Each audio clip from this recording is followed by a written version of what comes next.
Lesson 1-5, the distributive property. Objective of this lesson to simplify algebraic expressions using the distributive property.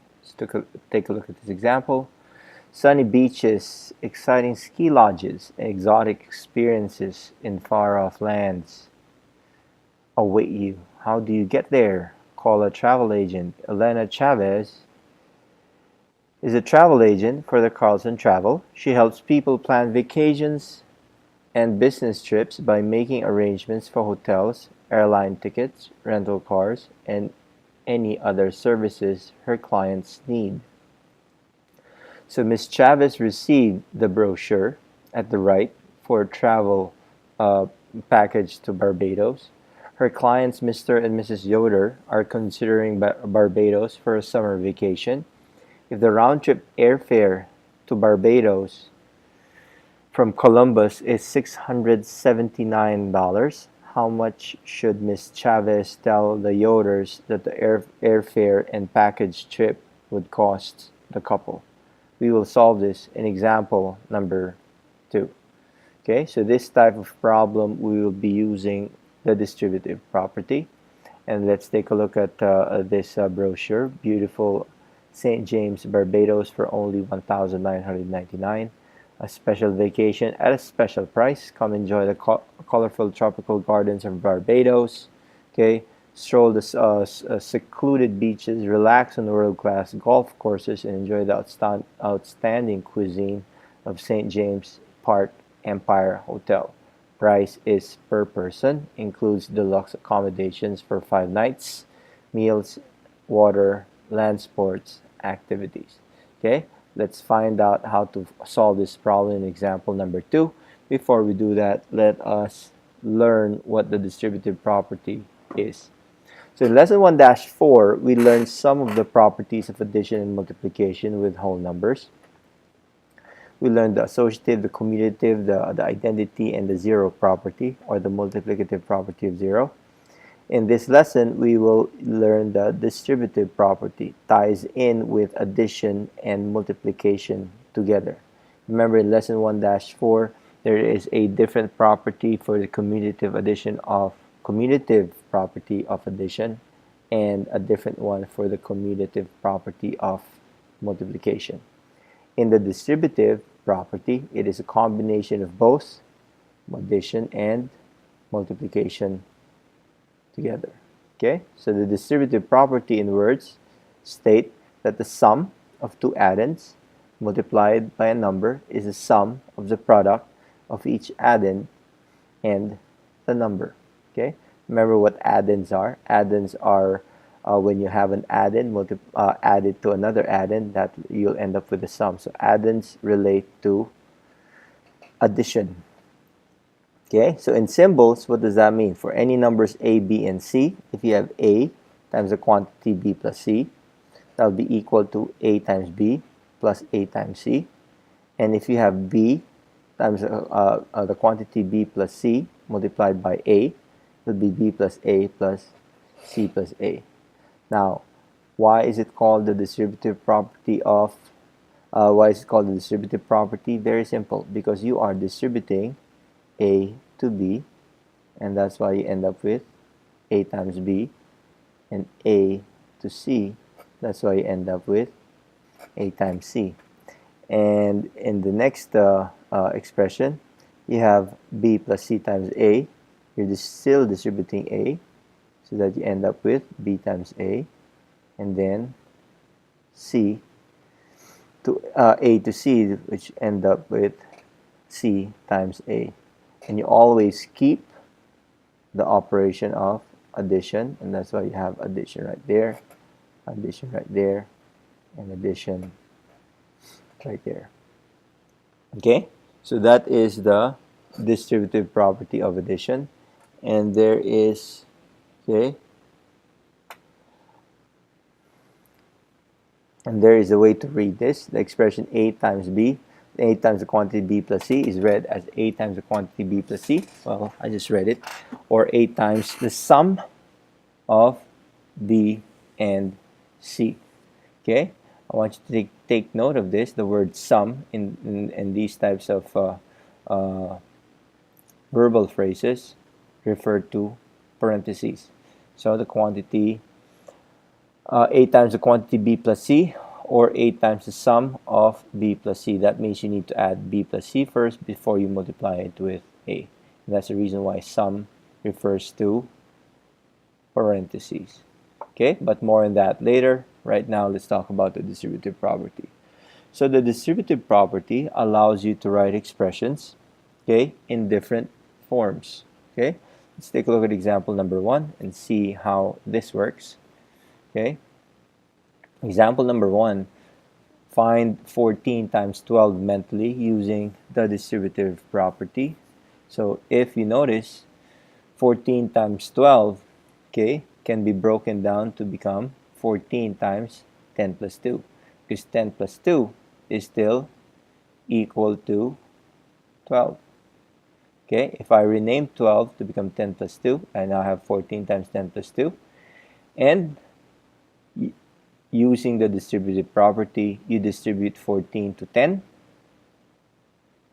Okay, and 14 to 2. And bring down the addition sign. Okay, not that one. So you end up with 14 times 10 plus 14 times 2. Multiply 14 times 10, which is 140, and 14 times 2 is 28. You can add that mentally to become 168. And that's how you use the distributive property in a mental fashion. Let's go back to the example that we read earlier on the beginning of the lesson. Okay, let's refer back to the beginning of the lesson. Write two different expressions for the price of the trip for two people, and letter B, find the cost of the trip. Okay, let's look at letter A. There are two methods of writing the total cost. Find the total cost for one person and multiply by 2, or find the cost of each part of the trip for two people and then add. Let's take a look at method 1 first. In method 1, okay, we have a number of people, which is 2, and then we multiply it by the total cost of the trip, which is 679 plus 1,999. Okay, that's method 1. Okay, and in method 2, okay, we get the airfare for 2, which is 2 times $679, okay, plus the cost of the vacation, which is 2 times 1,999, which is the package for 2. Okay, both of these, okay, if you notice, talks about the distributive property. If you look at method 1, is equal to method 2 because you simply distribute 2 to 679, you end up with 2 times 679, and 2 times 1,999, which end up with 2 times 1,999. Okay, with that in mind, we now have demonstrated the distributive property. Okay, and look at letter B. When you evaluate the expression to find the cost of the trip, okay, you now add 679 plus 1,999 will give you 2,678. Multiply that by 2 is 5,356. Okay, and that will be the cost of the entire vacation.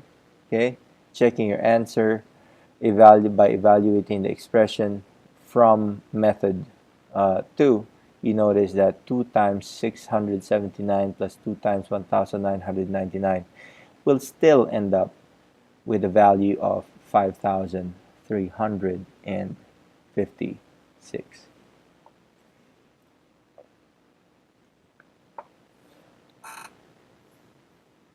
Okay, now let's go back to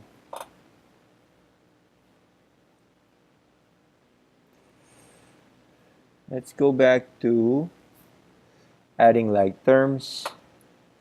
It's supposed to be at the bottom.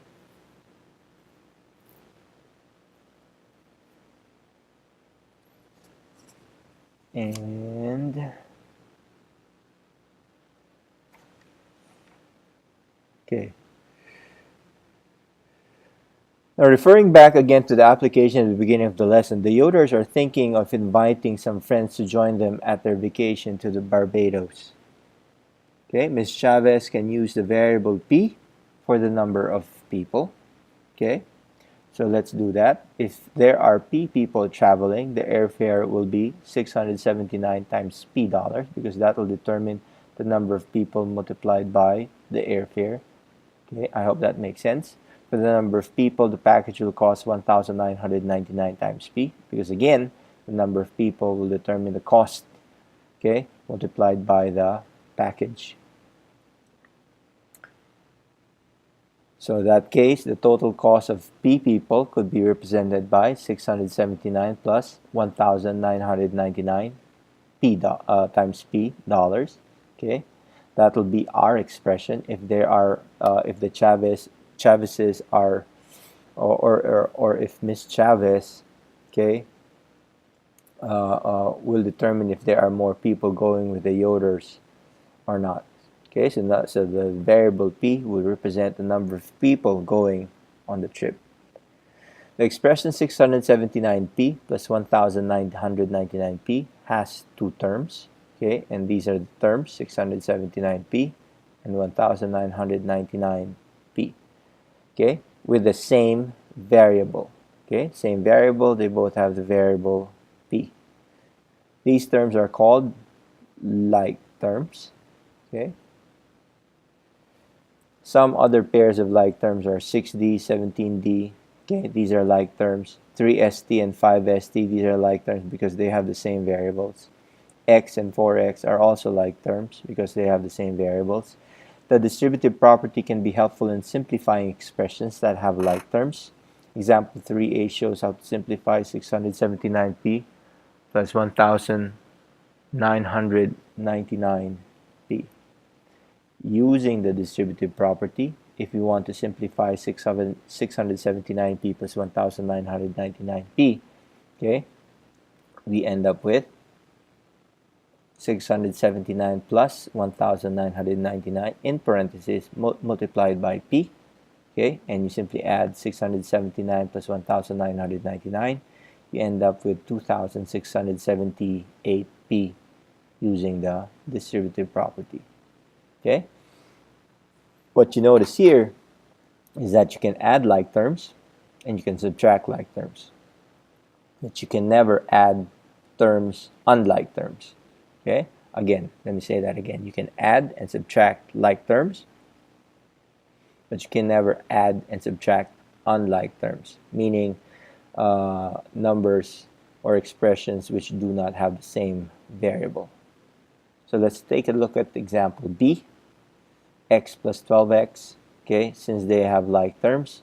Remember, when you have x, okay, there's always an invisible 1 before x. The coefficient of x will always be 1. There's always a 1 there that is not written. Okay, so if that's the case, you have now 1x plus 12x, okay. The invisible one is a result of the multiplicative property for the identity property for multiplication, or the multiplicative identity. Simply means that if you multiply x by 1, it will always be x.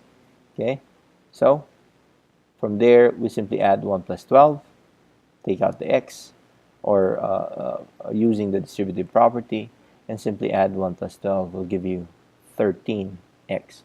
So x plus 12x will give you 13y. In the same manner, let me give you another example for this one. Y plus y will give you 2y. Why? Because 1 plus 1y will give you 2y. So y plus y will give you 2y. Next example, example number 4. An expression is in simplest form when it has no like terms and no parentheses. I suggest you write this down. I suggest you memorize this because you will carry this with you all the way to algebra. Okay? So an expression is in simplest form when it has no like terms and no parentheses. So that means if it has like terms and it has parentheses, then it's not in simplest form. Let's take a look at this example. 16k plus 9 plus 5k. Okay, this is not in simplest form simply because you have like terms. 16k and 5k are like terms. So to simplify this, use a commutative property of addition, 16k plus 5k plus 9, and using the distributive property, 16 plus 5 multiplied by k plus 9, or 21k plus 9. This is now in simplest form. Why? Because there are no like terms and no parentheses. You cannot simplify 21k plus 9 any further simply because you do not know the value of k. And again, for those of you who are thinking, is that not 30k? It is not. 21k plus 9 is not equal to 30k because of the reason that I gave earlier. Okay, letter B. You have m times 5 times n plus 7m. Again, this is not in simplest form because we have parentheses. Okay, no like terms and no parentheses. So what do? Okay, we distribute 5 to n using the distributive property. We distribute 5 to n and 5 to 7m. Now I have 5m plus 5n plus 5 times 7m. Okay, and then you end up with m plus 5n plus 35m, again using the substitution property. Now are we in simplest form? Obviously we're not, because we now have two like terms, m and 35m. So we get our like terms together. Okay, m plus 35m using the commutative property of addition. Add m plus 35m, which now becomes 1 plus 35m plus n. Group 1 plus 35 multiplied by n plus 5n. End up with 36m plus 5m. And that is the simplest form of the expression m plus 5 times the quantity n plus 7n using the distributive property. That was a long one, and we're done with the lesson. On Google Forms, type a summary of what you've learned, responding to the objective of the lesson, and type a question you might want to ask in class about this lesson. Thank you.